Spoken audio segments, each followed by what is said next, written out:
Hello guys, welcome to நிலாபிட்டாஸ். இன்றைக்கி என்ன நம்ம பார்க்க போகிறோம்னா, இந்த கம்யூனிட்டி டேங்க்கோட க்ளீனிங்.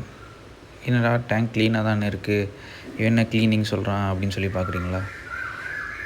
ஆமாங்க, இந்த டேங்க் கொஞ்சம் டர்ட்டியாக தான் இருக்குது. வீக்லி ஒன்ஸ் எப்பயும் வாட்டர் சேஞ்ச் பண்ணணும். கீழே பாருங்கள், தெரியுதுங்களா? இங்கே டர்ட்டு. இந்த டர்ட்டெல்லாம் ஃபுல்லாக க்ளீன் பண்ணணும். இதை பார்க்குறக்கு உங்களுக்கு ரொம்ப கம்மி, இவ்வளோ தானே இருக்குது, இது ஏன் க்ளீன் பண்ணணும் இந்த டேங்க் அப்படின்னு பார்ப்பீங்க. இந்த சைடில் இருக்கிறது ஃபுல்லாகவும் டர்ட்டு தான். இங்கே ஃபுல்லாக பேட்ச் மாதிரி ஒட்டிகிட்ருக்கு பாருங்கள். So let's start.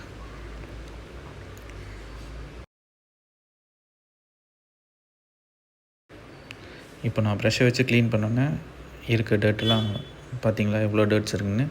இவ்வளோ டேட்டில் தான் இந்த ஃபிஷ்ஷஸ்லாம் இருக்குது கம்யூனிட்டி டேங்க்கில்.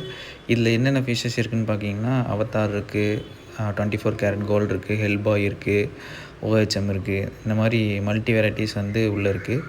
இதில் எல்லாத்துலேயும் மேல் அண்ட் ஃபீமேல்ஸ் இருக்குது. பட் நான் ஒன்றும் எதுவும் செப்பரேட் பாட்லிங் ஸ்டேஜ் தான், நான் எதுவும் பாட்லிங் பண்ணலை. பார்க்க அழகாக இருந்துச்சுன்னு சொல்லி அப்படியே விட்டுருக்கேன். ஸோ இதில் இருக்கிற அழுக்கெல்லாம் வேஸ்ட்டெல்லாம் ஃபுல்லாக வாட்டர் சேஞ்ச் பண்ணக்கூடாது. இருக்கிற வேஸ்ட்லாம் பார்த்திங்கன்னா இந்த ஒரு மாதிரி டியூப் வச்சு மேக்ஸிமம் எல்லாம் சக் பண்ணி எடுத்துருங்க. சக் பண்ணி எடுத்ததுக்கப்புறம் நான் யூஸ் பண்ண தாய்லாண்டட் இம்போர்ட்டட் டேனின் பவுடர்.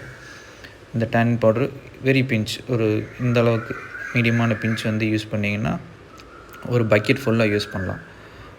பக்கெட் ஃபுல்லாக பாருங்கள், இத்தினோண்டு தான் போடுறேன், எவ்வளோ எஃபெக்ட் பாருங்கள் எப்படி இருக்குன்னு.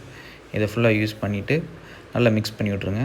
மிக்ஸ் பண்ணி விட்டதுக்கப்புறம் ஃபில்டரை எடுத்து அதில் யூஸ் பண்ணிக்கோங்க. ஃபில்ட்ரு என்ன தான் பவுடராக இருந்தாலும் அதில் கொஞ்சம் டர்ட் பார்ட்டிகல்ஸ் இருக்கும். ஸோ அதை ஃபில்ட்ரு பண்ணி இப்படி யூஸ் பண்ணிக்கோங்க. யூஸ் பண்ணி வாட்டரில் ஆட் பண்ணதுக்கப்புறம் டேங்க் எப்படி இருக்குதுன்னு பாருங்கள்.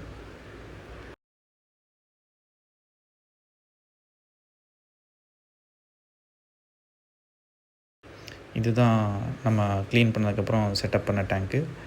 ஸோ கொஞ்சம் டர்ட் இருக்கும், அதை ஃபில்டர் செட் பண்ணி எடுத்துக்கும், அது ஒன்றும் பிரச்சனை இல்லை. தேங்க்யூ, பாய்.